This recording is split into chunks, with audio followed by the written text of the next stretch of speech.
Hello interwebs, I hope you're all doing well. It is I, your cyberpunk soccer mom trans woman professor here. Sorry, I am in the middle of like 50 different aesthetics at the moment, all of them uniquely me, but none of them necessarily mashing together very well. It kind of goes with who I am. I am nothing if not a postmodern mess. I was gonna say masterpiece, but it just became mess because that's more accurate.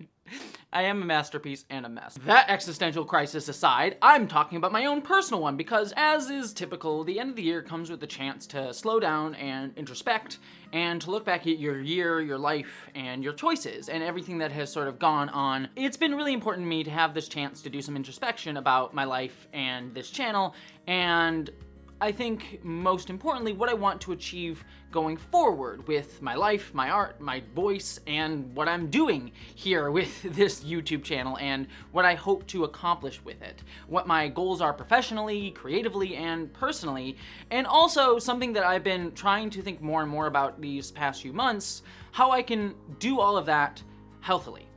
Because I feel like that hasn't really been the case in the past few months for me. I mean, some of you may have already picked up on this if you've been following this channel or my live streams for any length of time, but this introspection I'm having right now is coming off the back of, let's just say, many challenging events from both the world at large and in my life specifically. And so I just want to take a moment to talk to you about what that means for me and for this channel going forward and elsewhere in my life. And as a result of all of that, that means things are going to have to change on this channel for my mental health in a way that kind of scares me. And so I'm putting it out there to all of you to sort of talk it through and let you hear what I've been thinking about and what I hope to accomplish in the future and get your input and thoughts on this direction. So enough generalities. Let's like hitting the things. So enough generalities. Let's talk a little bit specifics and kind of what got me into thinking about what I'm talking about right now. So, as many of you know, I recently did a really big video about Matt Walsh, the conservative news host for the Daily Wire, and his really transphobic documentary, What is a Woman? And I think that video encapsulates a lot of the things that I'm going to be talking about and describing, so I'm going to use it as a through line here. Also, something that I'm going to mention here right up front is that I filmed and wrote and started editing this video before the stuff that happened at the end of last year, 2022, occurred with J.K. Rowling and all of the fallout that occurred from that with a lot of harassment coming my way due to that whole situation and there being a whole conversation happening around me and things that move beyond me. So while I am not focusing on that situation specifically in this video, I want you to know that a lot of what I'm going to be talking about in this video is actually going to relate very much heavily to that situation.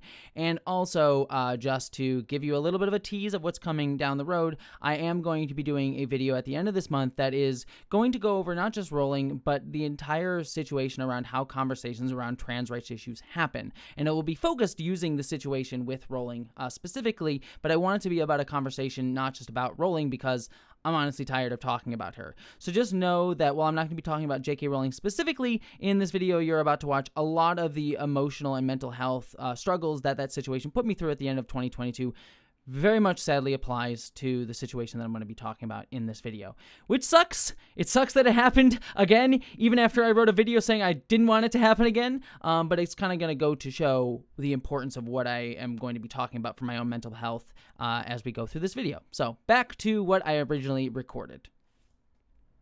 First and foremost, I am incredibly proud of that video.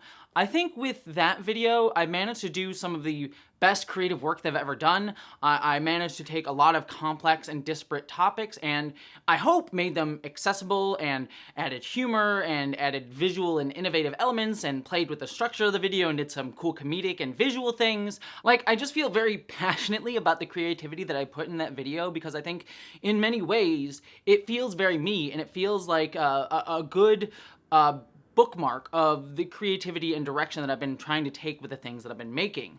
And you can see this in like other videos that I've done, like my sex and Star Trek videos, and I think that those types of videos, along with a few other ones that I've done, like the zombie one that I did, I think are kind of matching what I want to do with my voice with the videos that I make.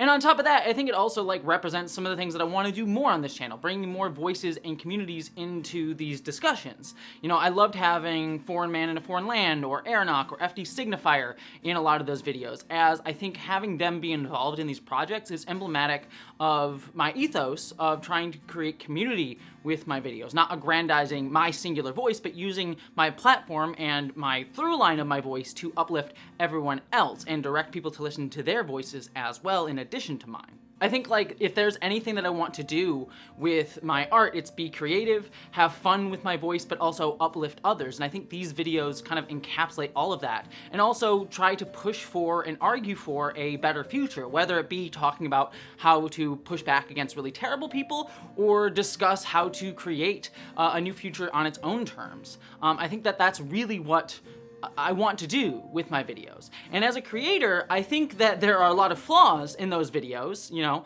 I see a lot of things that I could refine, like my scripts, making the visuals better, making the editing cleaner. You know, as with any creator looking back on the work, you only see the flaws that many of you probably don't notice, but maybe feel implicitly watching it. And I want to improve upon that as an artist going forward with my work. Yet, on top of that, the Matt Walsh video also represented something else that I've been dealing with. And it's something that is not unique to me as a transgender creator. It's something that many marginalized creators experience on this platform, but it's something that I feel like is becoming very, very noticeable when discussing trans people and how trans people are discussed in our culture today. That video was about a man in a documentary that directly was attacking my humanity as a trans person. As I said in the video, that whole film and a lot of Walsh's content nowadays, and a lot of like news media and conservative content nowadays, is about dehumanizing, attacking, vilifying, and creating lies about the trans community. When you look out into the United States today and a lot of similar Western nations, there's undoubtedly a dangerous growing sentiment.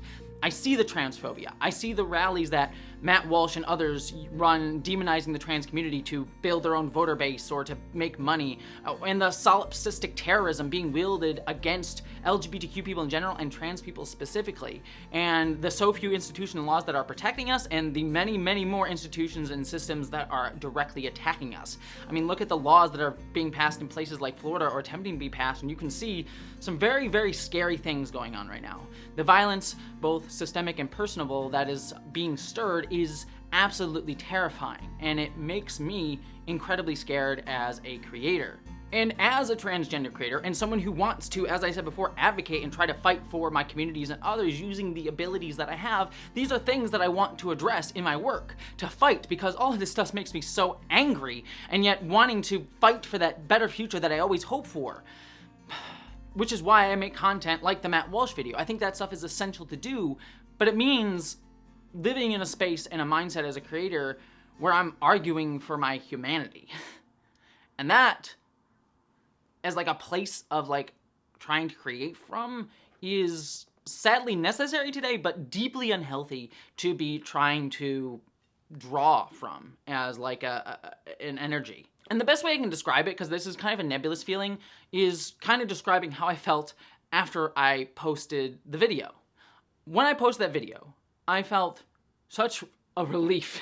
I realized that, like, by releasing that video about Matt Walsh, I didn't have to think about him as my day job for a little bit. And it was like this burden just being taken off of me.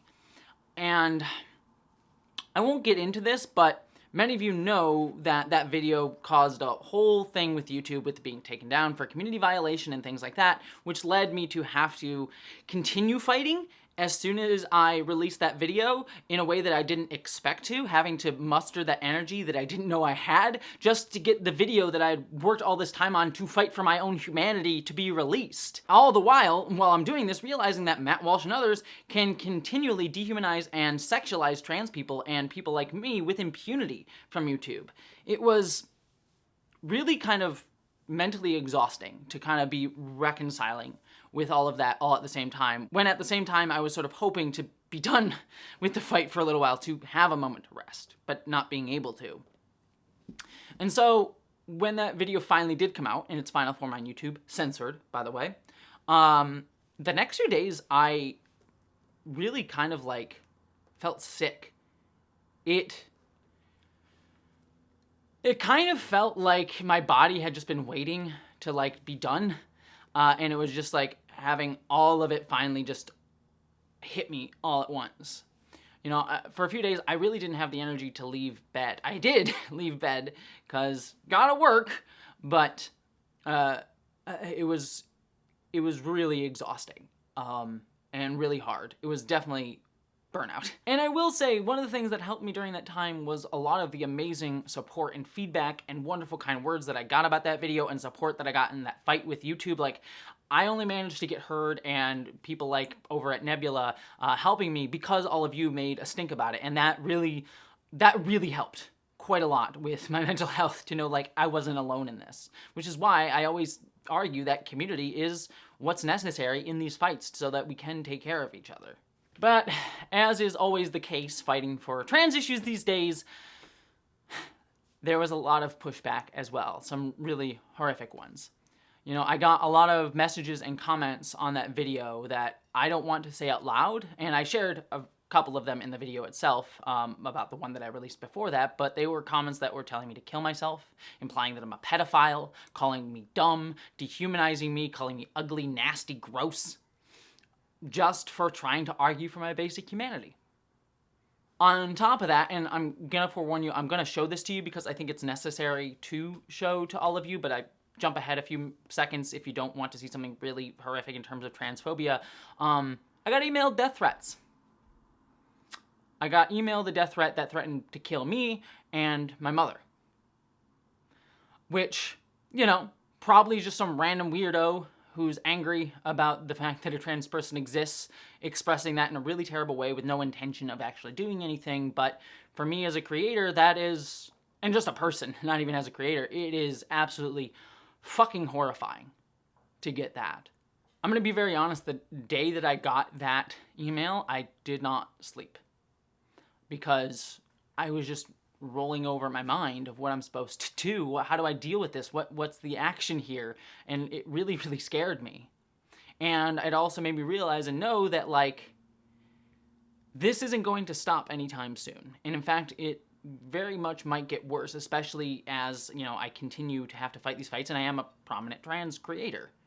All of this is evidence of the solipsistic terrorism that Matt Walsh and many others like libs of TikTok and many conservative thoughts against trans people right now embody. And what's even more disheartening and frustrating is because of the vilification of trans people, I don't get this on just my videos about trans issues where I'm arguing for my humanity, but on all my videos. Just being a creator who is trans means you get seen as a trans creator first, and everything else secondary, if at all.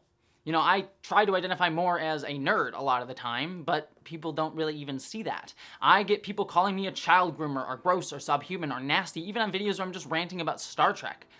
I don't get to create anything without my worth as a human being questioned because I am trans. Now, I don't share all that with you to be like, oh, please feel pity for me, please feel bad for Jessie. I share that with you because I want to make clear what the toll of doing this work is, for not just me, but for many creators. I mean, I've seen other people and friends of mine, like Princess Weeks, who is not trans, but is LGBTQ and also a black woman, you know, deal with very similar things and it affecting our mental health. But also at the same time, you know, I feel a need to create.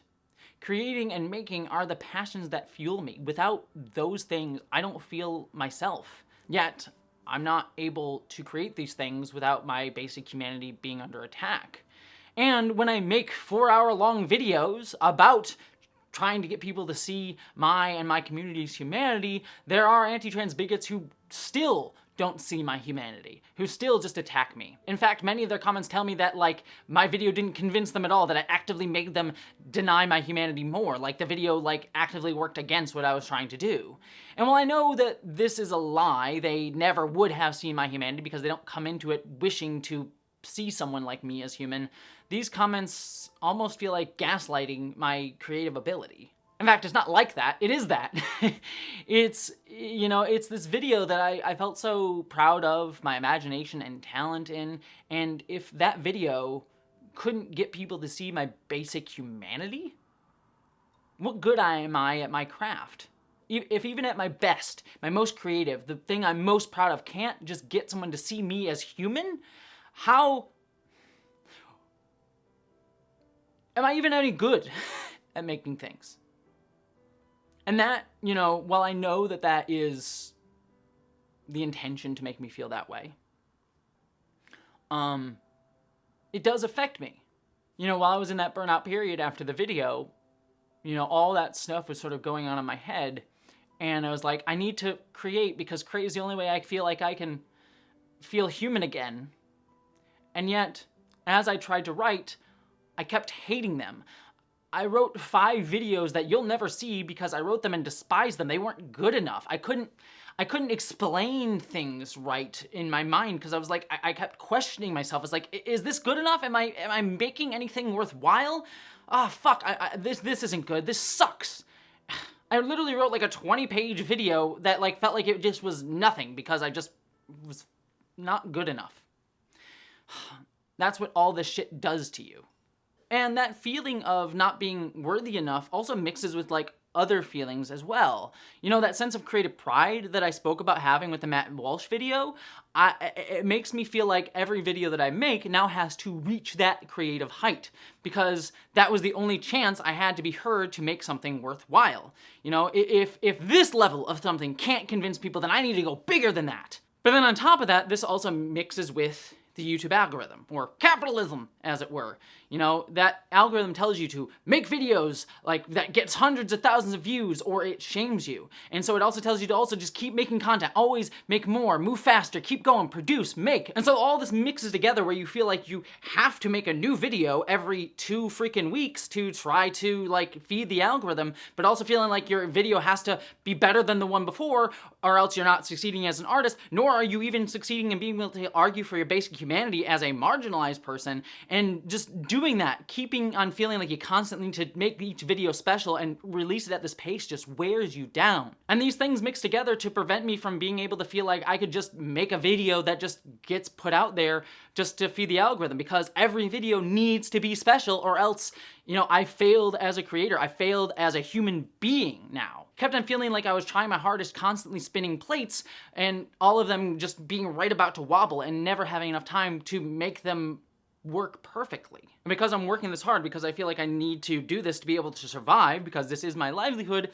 I also deny other parts of my life, like going to the gym, or working on other projects that I have going on in the background that really excite me, or just hanging out with friends, or, you know, getting laid, because that's something also, too, that I haven't had in a while. That's beside the point. I'm trying to joke, but, like, seriously, like, I've been up until 2 in the morning working repeated nights in a row, and that really just affected my physical health, and also stopped me from being social. And this is all a feeling that has been going on for this whole year, but it was exacerbated very much so after the Matt Walsh video, because that kind of came to a head, all of these different feelings. And as a result, I felt worn out and torn apart. I spent November exhausted, but also deeply angry at myself because I couldn't do it all when I should be able to do it all. At least that's what everything was telling me I should be doing. And as a result, I had panic attacks kind of daily in November. And I want to say thank you to all my friends who dealt with my calls and listened to me when I was dealing with that. My impulse is to apologize for making you deal with me at those times, but I'm trying to stop that and just say thank you. And I also wish to say thank you to all of you here on YouTube for doing much the same. You sent me a lot of kind messages and emails, and a lot of wonderful people in my live streams. That meant a lot. Again, it goes back to that community idea, that being part of what drives me and heals me. And realizing that is what helped me do better these last few weeks. I'm not fully healed yet. I'm still dealing with a lot of anxiety from all of that stuff, but focusing on my friends, my community, and what makes me passionate is what's helped me heal. And that's what got me creating again, you know, things that make me passionate. I started watching a show called Star Wars Andor recently, a show that I did not expect to be as good as it was, given it was a Disney Star Wars project, but it's fan-freaking-tastic. And all of a sudden, that show made me, like, want to write again. I've written literally, like, a 40-page video that's, like, a big video on the level of, like, Sex and Star Trek about Star Wars Andor and the Star Wars franchise. I've done so much research and study, and I have some cool creative ideas that I want to make that video with, and it reminds me why I like creating. Passion, making things, working with others. It's a way to remind me of my humanity on my terms, which means so much to me. Making things for myself and what I want to make is what connects me to me, and hopefully with all of you. Connection allows us to inspire each other to be constructive, to build something up, not destructive that isolation causes. Now, I know that this has all been kind of rambly, and apologies for kind of doing this without, like, much of a script or intention, but I just wanted to tell you all the, like, kind of weird morass of things that I've been feeling lately, and none of it has, like, a direct through line. It's all just sort of mumbo jumbo in my brain. But what it has all led me to realize that I'm at a point in my creative career where I don't want to be just churning out videos just to churn out videos, but that I have the skill and passion as a creator to make cool projects, but I need to be able to focus on them. And while I want to fight back against the hate and bigotry out there, that fire to do so also has to be completed by passion. Without that passion driving it, it allows those around me to strip away my humanity by forcing me to address bigots on their terms. It means that my creativity has to be used in cedence that my humanity is something to be argued for. But in reality, my imagination, my passion, is my humanity. It is not the tool used to prove my humanity in acquiescence to bigots' demands upon it. Even further, all of the stuff as well as the fight that I had to make with YouTube helped me realize that the way our current system is set up will never allow me to win, to be the largest numbers gal, to be the biggest creator out there. That's what these platforms want you to think is the end goal, to get to 1 million subscribers or whatever, get the silver play button or whatnot. But that's a game that I'm never going to be able to win. You know, as I talked about in my video on YouTube, these systems are not set up to prop up transgender creators. We will always just be seen as tokens in these systems. And so the only way to win that game is to not even play it. Instead, the only way to win is to focus on my own game, by focusing on doing meaningful work that matters to me. So all of this made me realize the unhealthy practices that I've been falling further and further into based on all the stuff going on in the world right now, as well as the systems that we work within, and also made me realize what actually excites me as a creator. But in order to continue to be able to do that, to push that forward, I also need to make sure that I give myself a chance to recharge and be healthy. So all of this finally gets to what I'm hoping to do with this channel going forward. You know, the past few years, I've tried to release a video every 2 weeks, but from now on, I don't think that that schedule is going to be possible anymore, because I want to be able to make my videos better and take the time to be able to make them the amazing projects that I want them to be, and not also always have to feed the algorithm every 2 weeks, but focus on just what I want to work on individually. So going into 2023, my plan is to make fewer but better videos. And I already have a few ideas of what I want to do. I already mentioned that Star Wars video that I'm deeply excited to make. That's going to go into the politics of Star Wars, and I want to do some cool things with animations and visuals and do a lot of research. Like, I have so many books that I've been reading about Star Wars and theory of fascism and stuff like that. Like, I think it'll be a really cool video. But then on top of that, I'm also planning on doing my next Sex and Star Trek video on Deep Space Nine, and I want to do something really special for that because I have a lot of research, and I've actually started to conduct some interviews with people behind the scenes of that shows and get stories that I don't think have ever been told about Star Trek and what it, sex and sexuality and queerness and things like that went on behind the scenes of Star Trek, and I want to do that even better.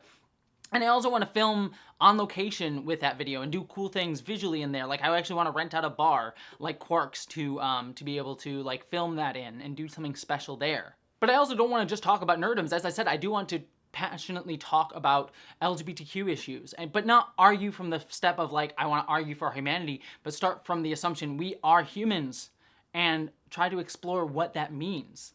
So one of the things I have in mind is I want to do a kind of video documentary exploring non-binary identities as a concept. How non-binary is not just a single term, but one that itself touches upon many different identities, and also issues of social issues and philosophy and politics and more. And to do that, I want to like really research and interview a lot of people for that.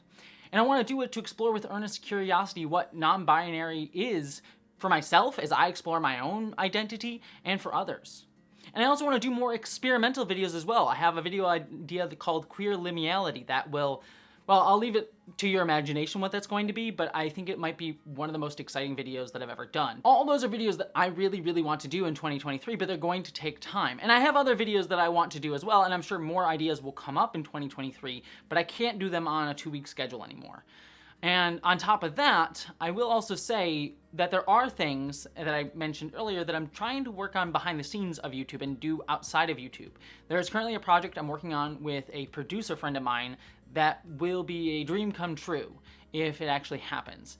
But I don't want to talk about it just yet because we're still working on it, but I'm really pumped about it. But again, I'm going to need time to be able to work on that outside of doing this job. And then on top of all of this, having, more time between videos will allow me to just take a break and not be working till 2 a.m. every single night just trying to get a video out on time. So basically what I'm telling you is I want to focus on growing as a creator and an artist and hopefully make things that are meaningful to me and I hope to you. And hopefully make this world a bit brighter despite the hellscape that we all live in right now. And I want to do it with a community, you all, and with people that I work with making these things. I want to build a community of passionate people that want to make the world better and have hope and fight for a better world. The only way to be constructive is to build together. So this has been a long and rambly video, but the long and short of it is next year, I'm hoping to do my best content ever, but it will be less often. And also, don't worry, I'm still planning on doing like regular stuff on my secondary channel, Jessie Gender After Dark, where I do my reviews and stuff. So you'll still see me fairly regularly, and I'm still gonna do the live streams on this channel and things like that. Content that doesn't require a lot of like long-term energy, but something I can just do for fun. And that way I can still, have a conversation with all of you in the community and still be connected with all of you on a regular basis, but still, take care of my health. And last thing to talk about in this long and rambly video, this is the shitty we live in capitalism part. I will say that choosing to do this is scary because of the algorithm. The algorithm does not like choices like this. They just want you to keep making videos every 2 weeks. So the only way I'm able to do this is with your support. And the most obvious way to do that is over on Patreon. I would not be able to make this choice for my health without all of you on Patreon, enabling me to be able to pay my bills even if YouTube hates me. I'm honored to know that I can make things and know that if they fail or they don't do well in the algorithm or something like that, and the number machine doesn't go up, I can still eat and pay my bills. And also be able to make the next thing. And then also Patreon allows me to pay the people that I work with, pay my editors, pay my contributors, which is something that I think is not only something I'd like to do, but is necessary to do. I want to be able to pay people properly for their work. So that is also what you allow me to do on Patreon. And I will say also, I'm hoping to add more Patreon content this year, including a podcast that I want to do for patrons and things like that. And so if you do help me on Patreon, it does allow me to do all of those things. It does really, really help me out. I hate asking for help on Patreon because I hate acknowledging that we live in a capitalist world and we have to do things like Patreon in order to help artists like me thrive. So I will not apologize, even though my brain wants me to say sorry for having to promote my Patreon, but I will say thank you to all of you who support me on Patreon, because you allow me to do all of this. But beyond that, thank you to all of you who support me even beyond Patreon, who watch my videos, who support me doing this, who listen to my long, rambly videos about my emotional states that don't necessarily have a big through line. I'm honored that I make content that connects with all of you, because it means that we're human and that we found each other's humanity. So at the end of the day, I'm excited. Thank you for everything, and thank you for listening. I hope that I have made you proud. I hope I will continue to make you proud, and I would love to hear your thoughts on all of this in the comments. I love to listen. But at the end of the day, I hope you all, my friends, live long and prosper. It is 2023, everybody. Holy crap. I have been doing this job for several years now as a full-time job, and I cannot thank you all enough for allowing me to do that. Like, every one of you patrons out there, I would not be able to do this as my job. I would not be able to do any of this without all of you. So thank you so much for your beautiful support and your continued support. Newt, who is crawling into the room right now, also says thank you because you literally feed him. You feed my cat. Newt says thank you. So with that said, an extra special thank you to Kathleen Beth, Joe Herman Holt, Carrie Ellen Foss, Miranda Janelle, Lily Gray, Ong Wee Os, Heather Long, El Titivi, Dark Excalibur 42, Barbie Ann Rounds, Jack McCallan, Stephen Kleinard, Quartro, Jam Shin, Corchin Ray Kelly, Barbara Ruski, Matt Chung, Allie Gobert, Super Desi, Randy Thompson, Mary Mello, Alan Altman, Smokey Heather Sylvia, Brits Krieg, Wellington Marcus, Zach Cody, Meadow Whisperer, Boyd, Mary Beth, Earl Vincent, Ellington, Lily Blaley, Joseph Dewey, Chloe Dollar, Felicia Toss, Liz Ubeth, Christensen, James Krivda, Zany Stelster, Dominic Noble, Rose Connolly, Gordon Alexander, Jennifer Fuss, Weirdy Beardy, love that name, Chris Bodie, Nick, Andy with an I, Sunk Corgi, Sean McKenzie, Sonia Naroper Doe, Nathaniel Fraunton, Hellscape Wanderer, Jolene Cassidy, Eric Kanak, Ferrangito, Mag, Transit Toronto, Rain Corky, Anthony Stewart, Spencer Brownlee, Wendell Zabizzle, Pan the Fabulous Ferret, Sasha M, Ryan Hunter, Dwayne L, Stephen Richardson, W. Randy Edie, Kalari Urarl, Damian Rice, Melinda Walters, Drew Bach, Carrie On, Shield Maiden 4444, Tang Wilson, Sag Corbett, John Witherby, Autumn Jennings, Kevin Froteg, Zach Prax, Cyber Quaker, Nissia Mayer, Fox E, Beatrix Purvis, Lysa, Sean Piper, Maddie H, Flynn, Melody Ann, Winter's Good, Devin Camerlocker, Flying Canadian Dragon, Mark H. Williams, author, Epsilon is Greater Than, Casual Observer, Sarah Bystem, Gretchen Badger, Jordan Long, Patricia Krantz, Katie K, Blueberry Hill, William Stewart, Marion Her, Michael and Katie Hack, Sarah Lamoureux, The Mighty Jinjo Joe, Nathan Steele, Sarah Ledgley Hutchins, Laura Demeraux, Chris Hurst, Caffee's Kaser, Julia Sweeney, Verdict Sky, Sky Skinner, Jess Johnson, Leatha Boyd, Jason Knott, Zemuli Kincaid, Becky Sparks, Joe Here, Re6, M. Sophos, Troy Stahl, Blue, The Tipsy Changeling, Maeve, Teresa, Luna T, Kurt Mullen, Jordy Lucero, Tony the DC Nerd, Celestial Dawn, Strawberry Pup Tart, Nikki Gordon Bloomfield, Crit Facts, Grumpy Dragon 75, Kaylis, Angie Pugh, Adam Ardiel Taylor, Alexander Lombach, Barbara Borges, It's a Bug, Not a Feature, Urek Bogdan, Unicorn Floof, Abigail Marie, James Hodge, Corey and Vale, Honkanen. Mwah. Thank you again for allowing me to do all this. Thank you so much for just being wonderful and amazing. And thank you for feeding Newt. We both thank you so much from the bottom of our hearts. You beautiful, beautiful people.